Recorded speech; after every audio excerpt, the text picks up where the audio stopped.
Hello, and welcome to this episode of Banking Out Loud, the podcast discussing the latest trends and developments in the banking community. I'm Sonia Portwood, your host for today's episode, and today we're going to explore the evolving landscape of payments and how faster payments are changing the game. From the days of waiting for checks to clear to instant transactions with just a tap, the world of payments has transformed dramatically. We're going to take a deep dive into faster payments, starting with understanding what they are and how they are reshaping the payment landscape.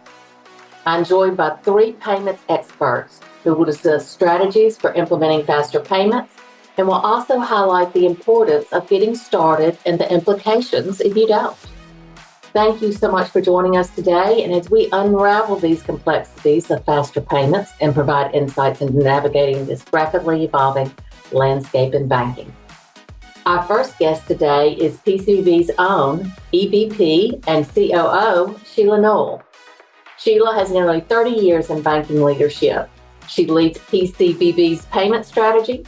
She has served as a member of many banking organizations, including Faster Payments Task Force with the Federal Reserve Bank, the ICBA Operations and Payments Committee, the Clearinghouse RTP Advisory Committee, the Faster Payments Council Advisory Board, and many others.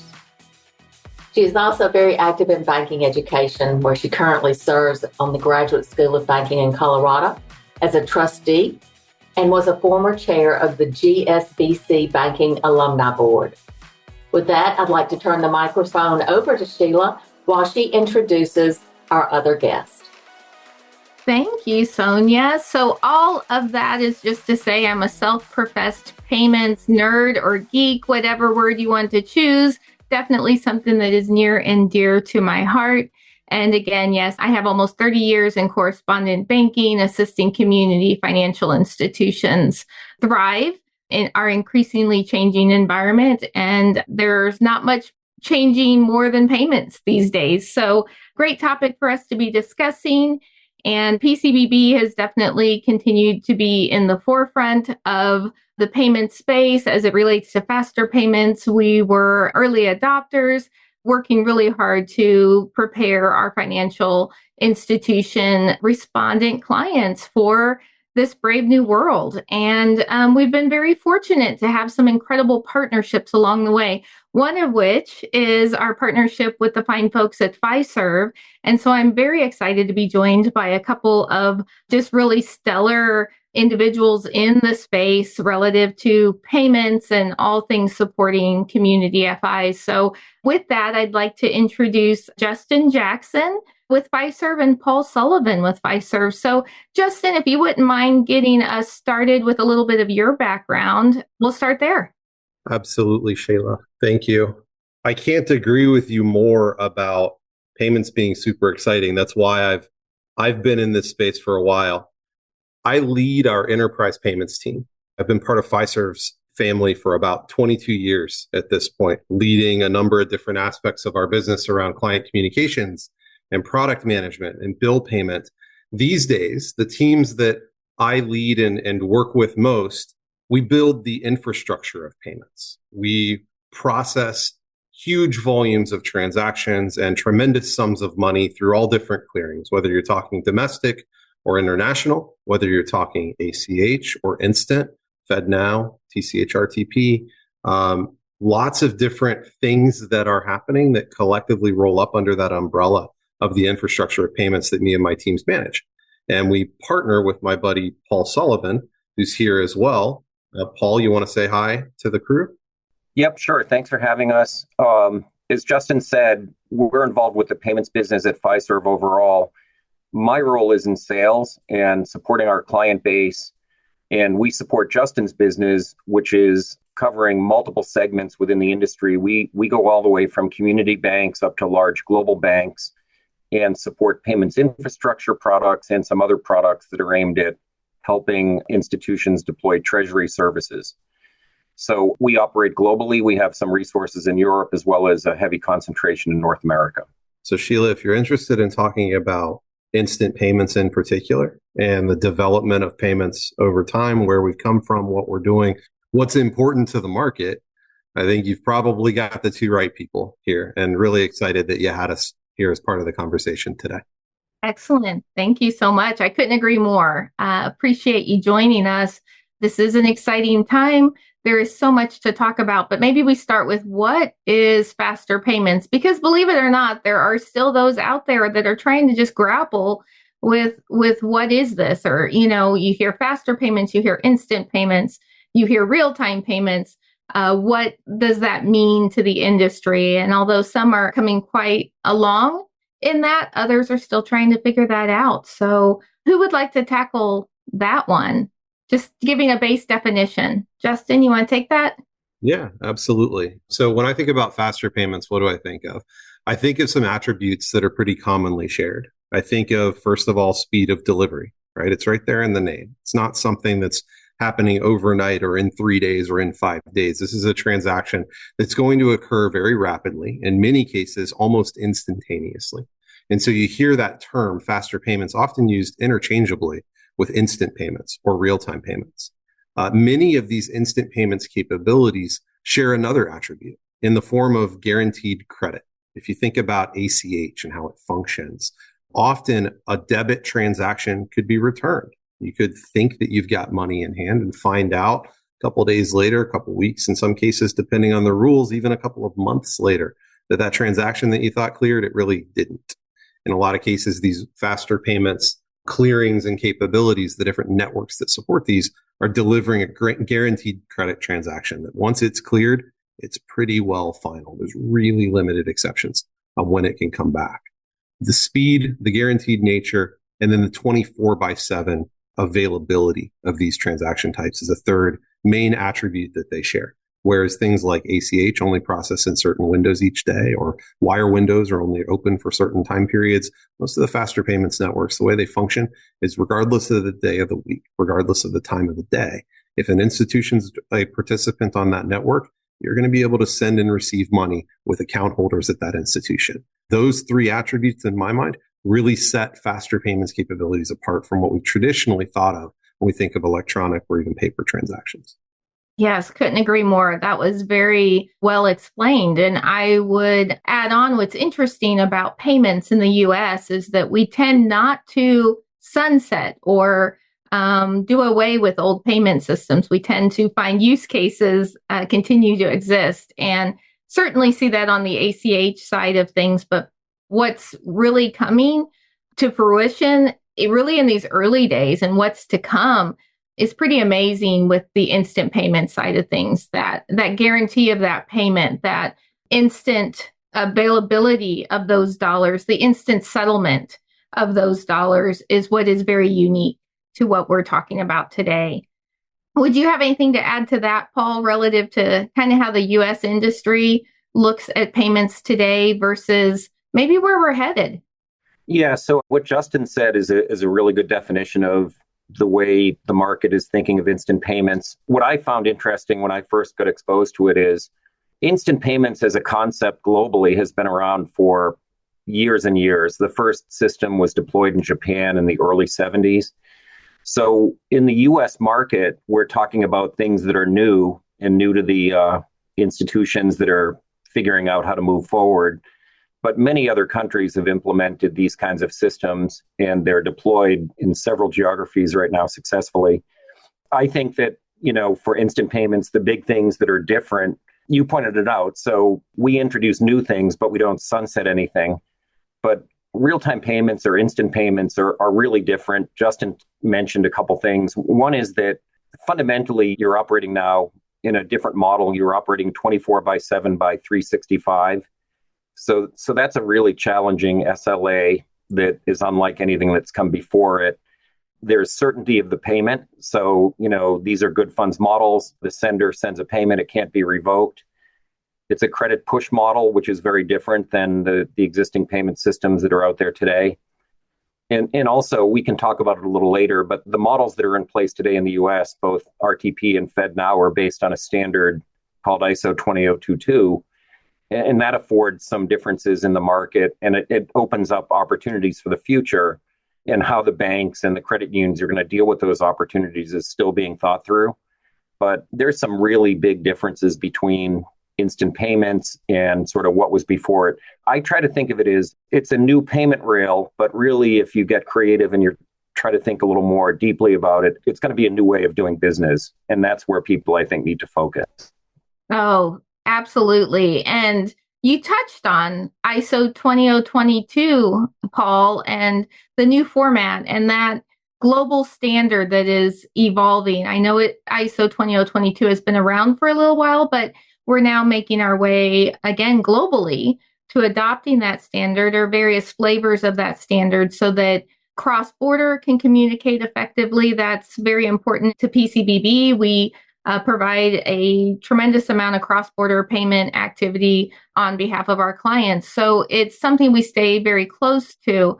With ISO 20022, the opportunity is indeed great on what we can do with the added data-rich fields and fundamentals of the standard that is being utilized, you name it, from now FedWire in March of 2025, and with FedNow, and with real-time payments through the clearinghouse, and with SWIFT. So all of this is coming together to really build into what is exciting about the future landscape of faster payments. Justin, would you like to jump in a little bit on that topic and how the landscape is evolving and how perhaps ISO can play a part in that, if you wish? Yeah, I think the ISO 20022 standard and the data aspects of that in particular are going to be one of the biggest drivers of usage of these instant payments capabilities. If you think about historically, electronic transactions come into your bank, go out of your bank or your credit union, there are limited data elements available to you, right? You might have a name, you got an account number, you got an amount, a date, but you're kind of constrained in what you have access to about the initiator of that transaction, about why the transaction's happening. That additional data that you now can get access to through ISO 20022 opens a world of possibilities of how you can use these payments differently. Think about if you could carry along all of the information about some service that was delivered along with a payment that's being made for it. And what could that mean later if there's any kind of dispute about what you paid for and you're going back to the provider saying, you didn't give me what I thought I was going to get. Think about what it could mean for your BSA teams that are looking at incoming transactions, trying to scan for money laundering, trying to scan for OFAC violations, and all the incremental data that could inform those teams and help them both speed up their investigations and even eliminate false positives when you've got incremental detail. Think about the fraud applications. If you know more about the transaction and the account that it's coming from and how you could feed that into modeling to better understand what's going on in the systems. We talk a lot about speed. We talk about 24/7. We talk about guaranteed credit. The data aspect, though, it might be the key that really unlocks really, really heavy usage of these systems. I mean, you know, Sheila, we haven't seen tremendous usage of instant payments yet. It's been out there for a while. Fiserv actually brought one of the first domestic systems to market back in 2014 when we launched our Now network, and the clearinghouse brought RTP in 2017, and FedNow launched in 2023. They've been out for a while, but we haven't seen tremendous volume just yet. I actually wonder if ISO 20022 and its data elements isn't what creates that inflection point where we see tremendous usage start to grow out in the market. Oh, precisely. I think you're exactly right there, Justin. There have been so many just needs for the financial industry to react and respond and innovate and do a lot in the last decade or two that when it comes to faster payments, maybe some wonder, is this just another thing that I need to invest in? Do I just need to react to this? What do I need to do here? And does it contribute to ROI? Will it have benefit for my institution? And I think that that's what we're going to see when ISO is truly adopted, when we start to see applications hit the industry that are very specific value adds for corporates and just the opportunity to take friction out of the payment space and what is absolutely possible in this world of instant payments that are truly global in nature, truly have those attributes to help combat fraud, which is everywhere these days for the entire industry. And so I think what I'm hearing, and it's certainly how I feel, this shouldn't necessarily be viewed as a challenge for the institutions, but rather a great opportunity, an opportunity to further serve the communities, to further serve their small and mid-sized businesses. So much potential is out there. And so it should absolutely be looked upon as, okay, what can we do with this? What are the potentials? What is the opportunity versus, oh, this is just another thing we have to do. It's a completely different mindset, but an important one, and one that can differentiate each and every institution if they're looking at it very strategically.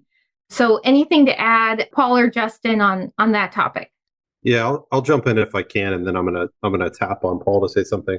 I think you're right, Sheila. I think there's a great opportunity for institutions to better serve their customers or members and the communities that they're part of by offering these services, right? You want to have that cutting edge capability. You want to provide the new and different services that your account holders look for. You never want to have someone walk into a branch or call in or chat with a rep and ask, can I do this? And have to say, well, no, that's not a service that we offer.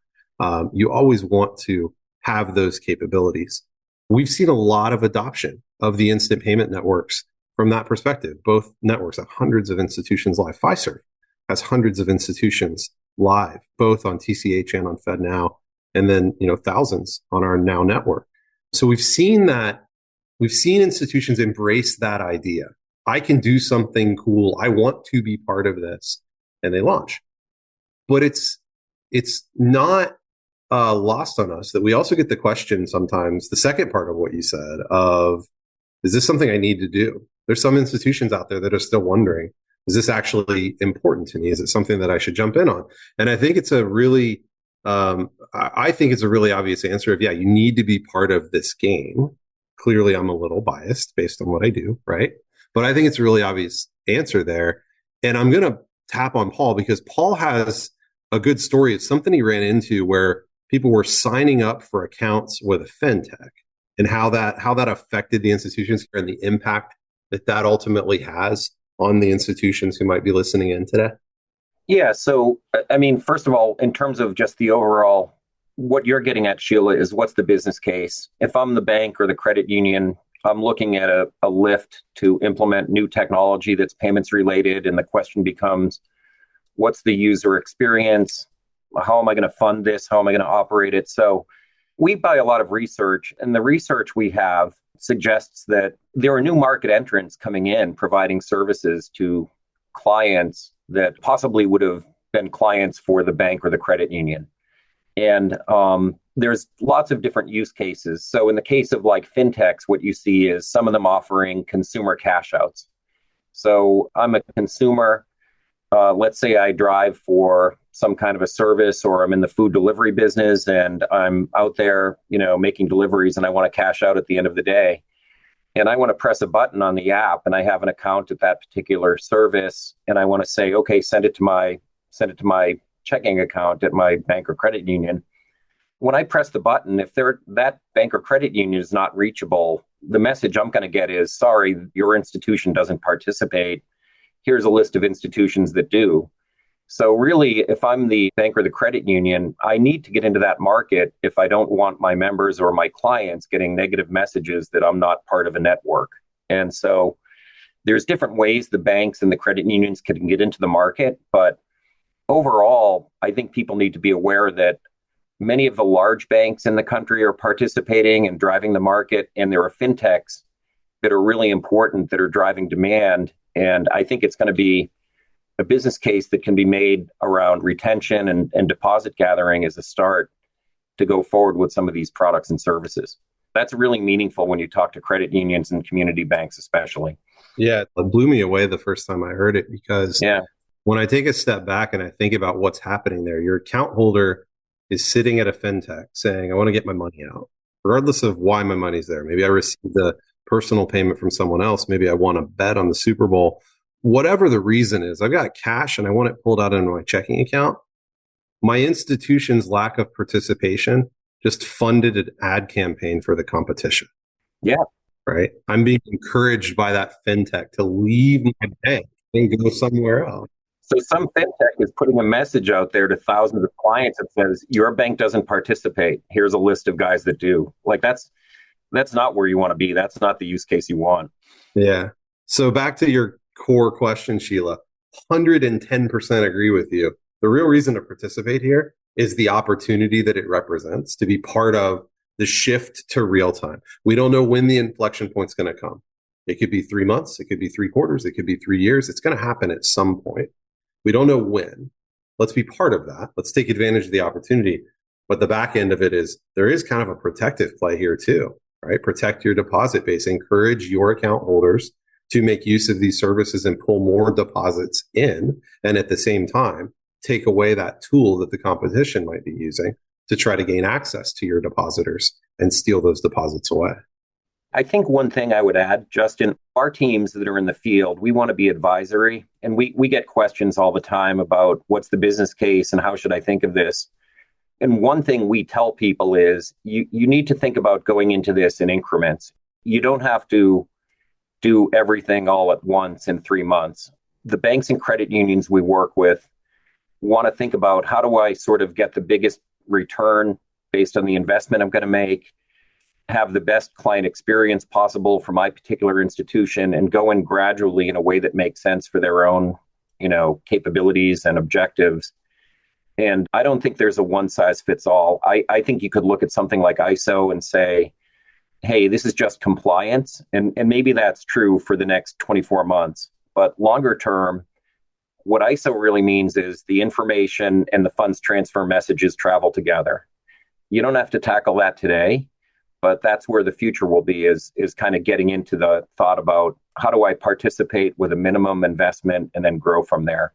I think you really just laid out all of the most important arguments as to why institutions should be indeed engaged for so many reasons. So from just in response to what's happening in the market, the defensive play, but most definitely the opportunities that are out there and that are coming that are yet to even be determined. The number of use cases keep expanding by the day. It's quite fascinating and fun to watch, and so exciting to be part of that. So very much appreciate all of those thoughts. I just so appreciate this. Just took a life of its own, and y'all were so eloquent when you talk about payments. But for our listener out there, I think this was very educational. But if they're sitting there and think, well, we've got to show up, we've got to be a part of the game. How do I do that? What's my next step?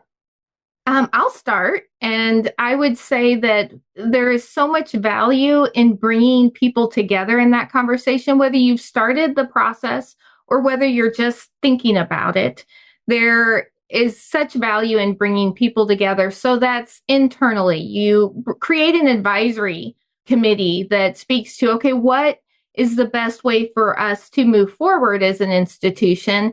And then add to that some of your clients. They are going to tell you what their pain points are. They're going to share with you if you ask what their needs are. If you're not asking, they're going to be finding that answer, as we talked about elsewhere. So have those very strategic conversations about how you can best serve your market, because you can't realistically be everything for everyone. As mentioned, there are hundreds of use cases out there expanding every day. Find those use cases that make sense for your market, for your customers, for your organization, and just attack it strategically. And even if you're in the process today, continue that exercise. There's value in thinking very strategically about the opportunities here. So don't stop with just your initial project. There's so much opportunity. Justin, do you have anything to add to that? So what I think I would add to what you said, Sheila, is I would say don't discount the necessity of participating in as many networks as you can connect to. This has been the backbone of Fiserv's approach to instant payments. We want to connect everywhere. We want to help every institution, every stakeholder be part of those networks. Think of it the same way at your institution. I've spoken with really big banks who aren't really that interested in FedNow because maybe they've got a stake in TCH. I've spoken with community institutions that don't want anything to do with the clearinghouse because they fear giving data to their big competitors. No one wants to be the institution that only supports some real-time payments. Don't discount the need to be on both. We make it easy, right? When we approach this as Fiserv, we make it easy to participate in both networks. I think that that's fairly standard. And I'd say, really get in the game as much as you can for whatever the use case is, whatever the network is, wherever it really starts to take off tremendously, you want to be part of that. Well said. Paul, would you like to add anything to that? Any final advice? Yeah, I would say look for partners, vendor partners, or consulting partners, or peers in the industry that are advisory. I talk to our team about going into situations. Often the bank or the credit union, they're trying to think through their business case. They don't show up on day one saying, I want to buy X. They show up and they say, hey, we're hearing about this. We're not sure really what it is or what it means, but can you talk to us about what you're seeing? And we try to provide examples of what peer banks are doing and what we see the strategies as being and how they're working and try to work with whoever we're talking to about forming a business case and then executing it. And as I said, I think our advice is go in incrementally. You don't want to try to do too much at once. You can go in and implement programs to start that are very successful and build off that foundation. So that would be my advice. Oh, that's fantastic. Thank you, Paul. And just like our partnership with FCN and also with the Payments Exchange and how we work together with that, I knew this would be a great partnership and having this conversation for sure, because as we look, we're both, really serving as those advisors for the institutions that we serve. So just a final, don't hesitate to reach out to your partners, exactly like Paul said, your correspondent, your core providers, you name it, we're here to help. So I have a number of strategy calls every week, and I suspect the two of you do as well with client institutions. So this has been a fantastic discussion. I appreciate you gentlemen joining us very much and look forward to the future working with you and working with the industry. Absolutely. Thanks for the opportunity, Sheila and Sonia. Thanks for having us. Yeah, thank you very much. Well, we thank you as well. And Sheila, thank you so much. I think y'all did a great job of covering the information. And I hope our listeners are now starting to get excited about payments, just like y'all are. Maybe not quite as excited as y'all are, but at least pique their interest and they learned something today. So to our listeners, thank you for tuning in. If you haven't already, make sure you check out our other episodes and subscribe so you are the first to know when new episodes drop. Also, we are always looking for suggestions on what to cover. So if you have something in mind or you'd like to be a guest on our podcast, let us know by emailing us at bankingoutloud@pcbb.com. Until next time, take care, everybody.